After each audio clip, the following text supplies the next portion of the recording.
क्या आपको पता है प्रत्येक विटामिन एक निश्चित रोग से संबंधित होता है।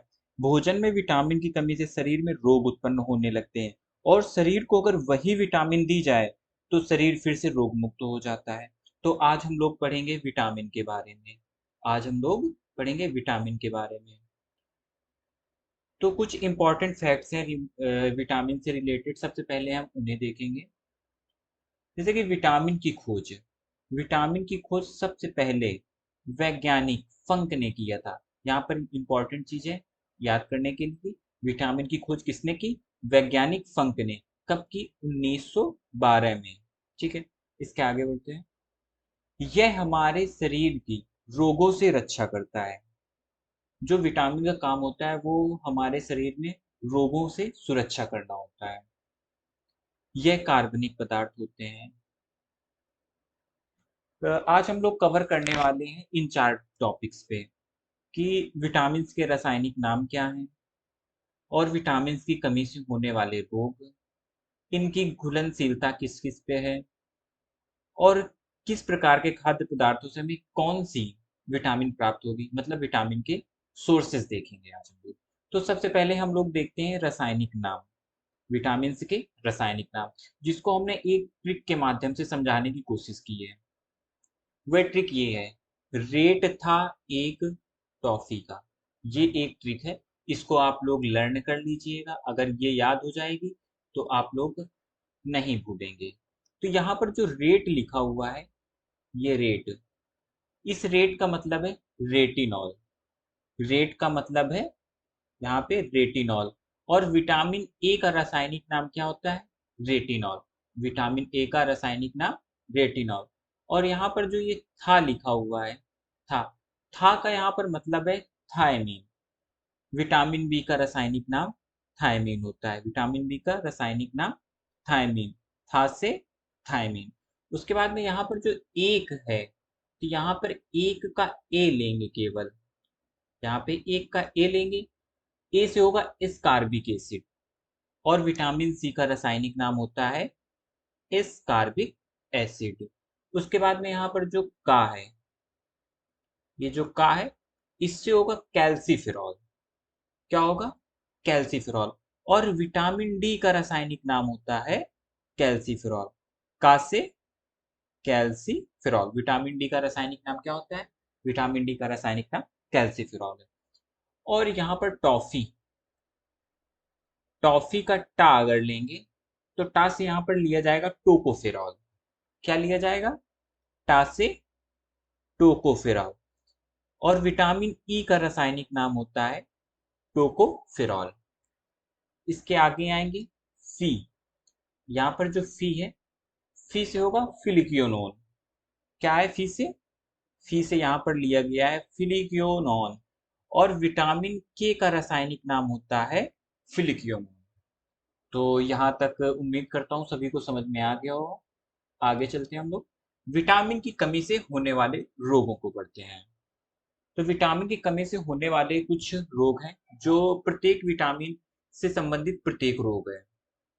तो यहाँ पर विटामिन ए, विटामिन ए से रतौंधी नामक रोग होता है। अगर ये बच्चों को होता है तो इसे रतौंधी कहते हैं। ये रतौंधी बच्चों को होता है, ठीक है। और विटामिन ई की कमी से जो वयस्कों को रोग होता है वो होता है जीरोप्थैल्मिया। क्या होता है? जीरोप्थैल्मिया। तो यहाँ पे ये जो रतौंधी रोग है, ये इसे अंग्रेजी में नाइट ब्लाइंडनेस भी कहते हैं। क्या कहते हैं? Night blindness. जिसमें कि रोगी को रात में दिखना बंद हो जाता है। विटामिन ई की कमी से रात या फिर अंधेरा कह सकते हैं आप। रात या फिर अंधेरे में रोगी को नहीं दिखता है। तो इसको याद करने के लिए, जैसे कि ये लिखा हुआ है, विटामिन ए का रासायनिक नाम अभी हम लोग पढ़ के आए हैं, रेटिनॉल। तो यहाँ पर रेटिना लेंगे शब्द। जैसे रेटिनॉल लिखा हुआ है तो यहाँ पे रेटिना अगर ले लें हम, तो रेटिना कहाँ पे होती है? आंखों में होती है। आंखों में कौन सा रोग होता है? रतौंधी होता है। तो विटामिन ए की कमी से होने वाला रोग क्या हो गया? रतौंधी हो गया। आगे आते हैं विटामिन बी। विटामिन बी की कमी से जो रोग होता है उसे कहते हैं बेरी बेरी। सबसे खराब रोग तो मैं इसे ही मानता हूँ, क्योंकि ये जवानी में बुढ़ापा ला देता है। इससे कि जैसे कि आप लोगों ने सुना होगा सिंहुआ नामक बीमारी, जो कि शरीर में सफेद चकत्ते हो जाते हैं और एक दूसरी तरह के भी सफेद चकत्ते पड़ते हैं और चेहरे में झुर्रियां पड़ने लगती हैं। बालों का सफेद होना, ये सब विटामिन बी की कमी से होने वाले रोग हैं, जिसे बेरी-बेरी कहते हैं। बेरी-बेरी स्किन से रिलेटेड है। किससे रिलेटेड है? स्किन से रिलेटेड एक डिसीज़ है, जिसमें कि आपके चेहरे में झुर्रियाँ आने लगेंगी, बाल सफेद होने लगते हैं, ठीक है? आगे बढ़ते हैं विटामिन सी। विटामिन सी से स्कर्वी नामक रोग होता है और इसका रासायनिक नाम क्या है? Ascorbic acid.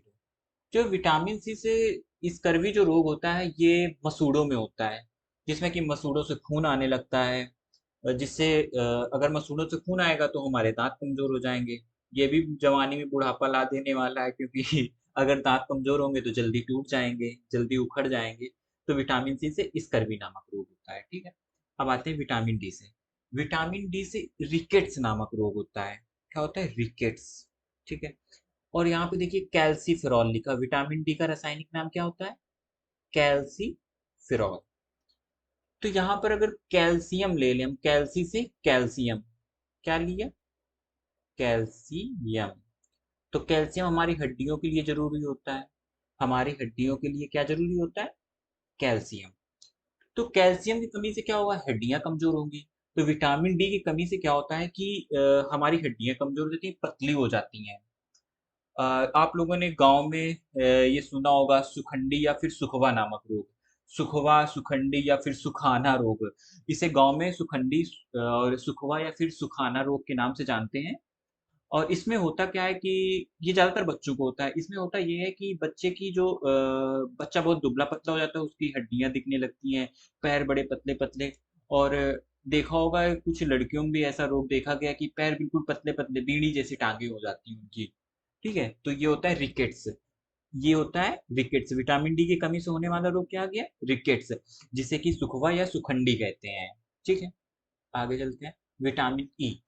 विटामिन ई से जो इनफर्टिलिटी होती है ह्यूमंस में, वो कम हो जाती है। जैसे कि आप लोगों ने पढ़ा होगा कि जनन शक्ति का कमजोर होना, विटामिन ई से जनन शक्ति का कमजोर होना। यहाँ पर जो बांझपन लिखा हुआ है, बांझपन, ये स्त्रियों के लिए होता है। किसके लिए होता है? फीमेल या फिर स्त्रियों के लिए कह सकते हैं, ठीक है। उसके बाद में अगर यही रोग पुरुषों में होता है तो उसे हम लोग नपुंसकता कहते हैं।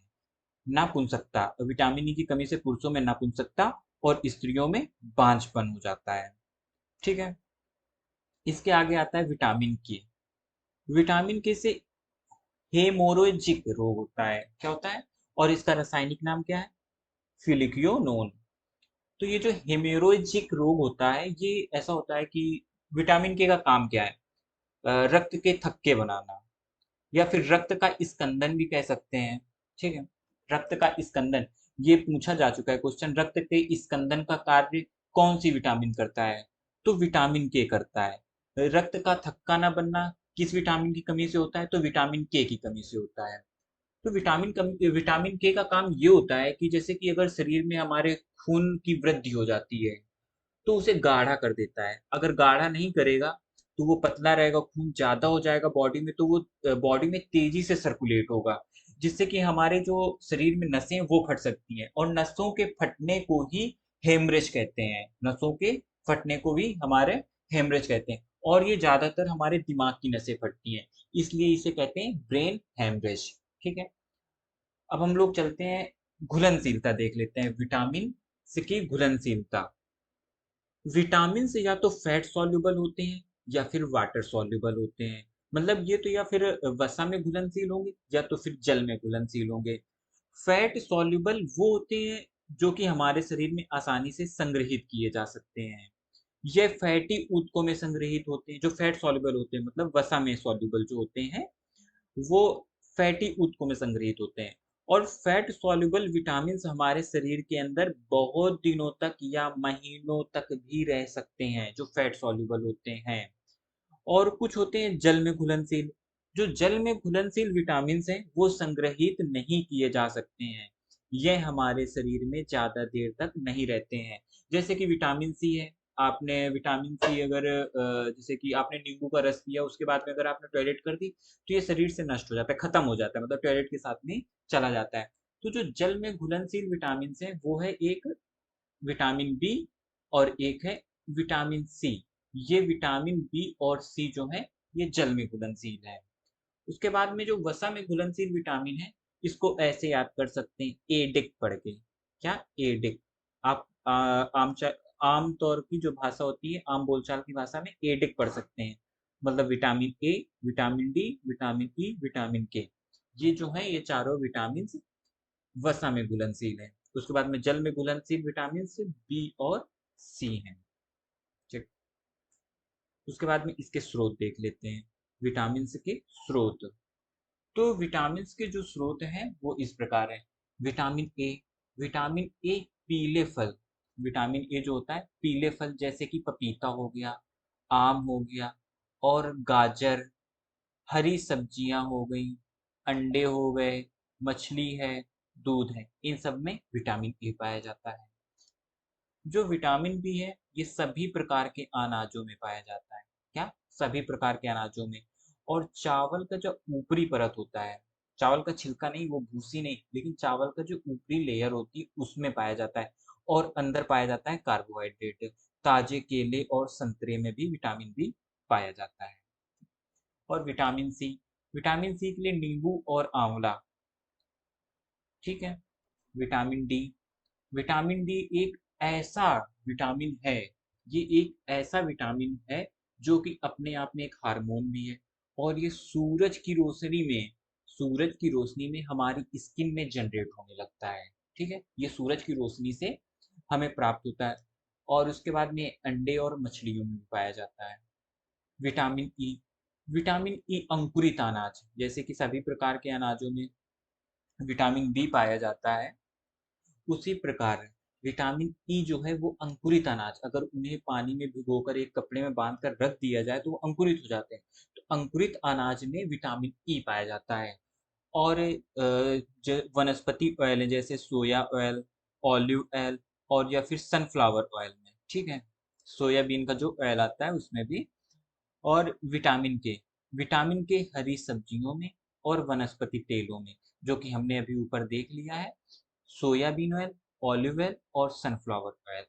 इसके आगे हम लोग जो नेक्स्ट क्लास लेंगे उसमें हम पढ़ाएंगे आप लोगों को विटामिन बी कॉम्प्लेक्स। आज के लिए थैंक यू।